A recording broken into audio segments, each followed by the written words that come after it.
C'est parti pour les aléas du direct, on y va les amis, bienvenue tout le monde.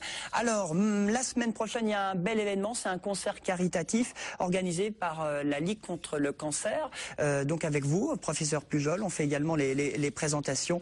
Nous avons Alain Barbier, vous êtes chanteur baryton. Oui. Baryton c'est... C'est pas le plus grave. J'allais dire c'est le plus grave, mais non. Non, pas tout à fait. C'est juste au-dessus du plus grave. Et Mylène Boscus qui est avec nous, vous êtes trésorière, vous, de l'orchestre universitaire de Montpellier, mais aussi la fille du chef d'orchestre. Et percussionniste aussi. C'est une histoire de famille chez les Boscus. On va dire ça. Attention, les percussionnistes, c'est très important. Hein. Alors comment s'est fait cette création déjà entre vous deux et avec le professeur Alors moi Pujol? je pense que tout le mérite revient à l'orchestre. Hein. C'est eux les organisateurs et ils ont choisi la Ligue pour donner le fruit éventuel des bénéfices qu'ils auront. Mais ils ont fait un geste de solidarité formidable envers le malade. Ce sera le 23 janvier prochain à l'Opéra Comédie, je le précise, il reste encore de la place. Alain, comment vous êtes rencontrés? Alain Mylène, ça fait déjà longtemps que vous travaillez ensemble, mais là c'est une création spéciale. Oui, on avait déjà collaboré en 2008, on avait déjà monté ce requiem ensemble avec Lucille Bruyère, qui est la responsable en fait du chœur Vocalis. On avait fait une représentation à l'église Sainte-Thérèse à Montpellier en 2008, et c'est vrai que la bonne performance et puis les échanges humains qu'il y a eu entre les musiciens et les choristes nous ont donné envie de renouveler ce projet, et on a voulu le faire au bénéfice d'une grande cause, et donc on l'a fait avec la Ligue contre le cancer. Et qu'est-ce qu'on va pouvoir entendre ce soir-là? Quels sont les morceaux? Comment ça a été choisi? Alors c'est un concert Mozart qui va débuter par l'ouverture de Don Giovanni, et ensuite il y aura l'adagio du concerto de clarinette, et ensuite la pièce maîtresse, le requiem.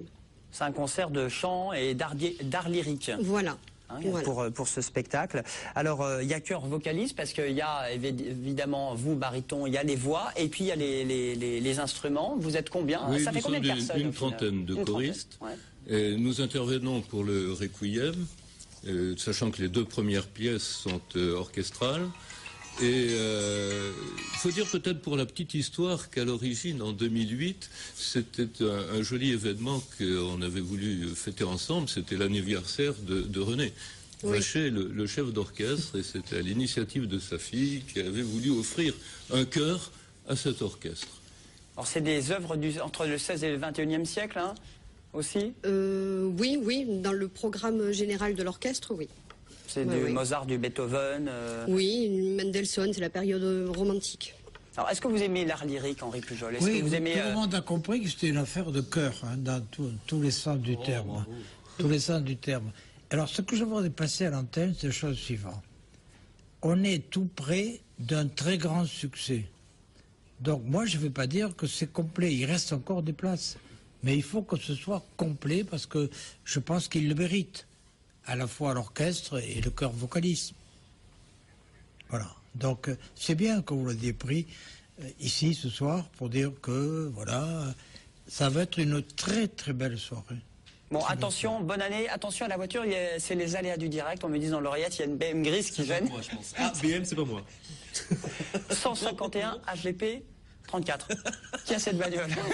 Le mec est foutu, le mec. Allez, vite, bougez la voiture alors. Oui, sinon, là, il y a un camion qui passe. Bon, concert caritatif organisé pour la bonne cause. C'est la première fois que vous travaillez ensemble, Henri, avec chœur Vocalis et l'orchestre universitaire de Montpellier? Oui, mais je crois que l'université à Montpellier bouge.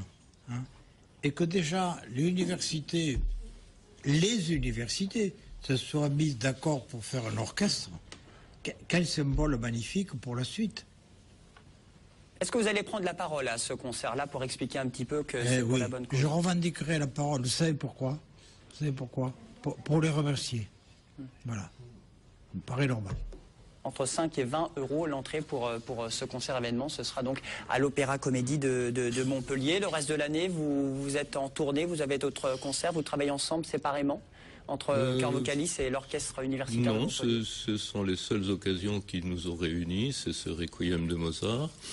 Chacun a son propre programme de concert. nous travaillons effectivement pas mal sur la région.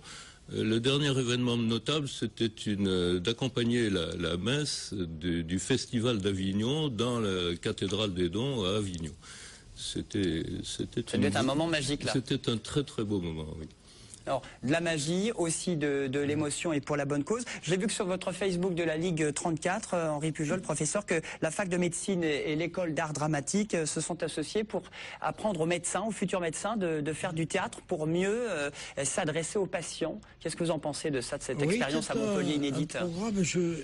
Je suis très fier que la Ligue ait participé depuis le début du programme. C'est en particulier le professeur Marc Ichou qui a lancé l'idée. La Ligue a suivi parce que la révélation d'une maladie, de ses conséquences, l'acceptation du traitement, tout cela est un exercice de communication important et que les gens de théâtre peuvent aider à maîtriser les émotions. Mais bien sûr, il n'y a pas que le théâtre, il faut qu'il y ait du cœur. Il faut qu'il y ait du geste, il faut qu'il y ait du regard. Mais les malades méritent qu'on fasse tout pour eux. Voilà. Alors ce concert de soutien, c'est donc le 23 janvier, c'est à l'Opéra Comédie. Il reste encore de la place et tout le monde peut venir, même ceux qui ont la possibilité de venir. On salue évidemment aussi tous les patients, tous les malades atteints de maladies qui regardent les aléas du direct. Qu'est-ce qu'on peut vous souhaiter? Qu'est-ce que vous avez envie de souhaiter en conclusion, professeur, aux téléspectateurs?